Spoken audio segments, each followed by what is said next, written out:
నా శరీరంలో ఉన్న నవరంధ్రాలలో అన్నిటికంటే భయంకరమైనది నా దృష్టిలో నోరు. ఆ నోట్లో ఉన్న నాలిక. అది ఎంతమందినైనా ఎంతమంది హృదయాలని గాయపరుస్తుందో చెప్పనలవి కాదు.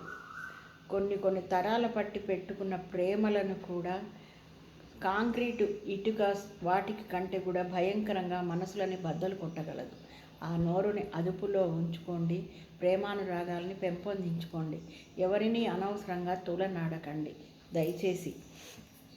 అది మన వల్ల మన పిల్లలు కూడా నేర్చుకుంటారు.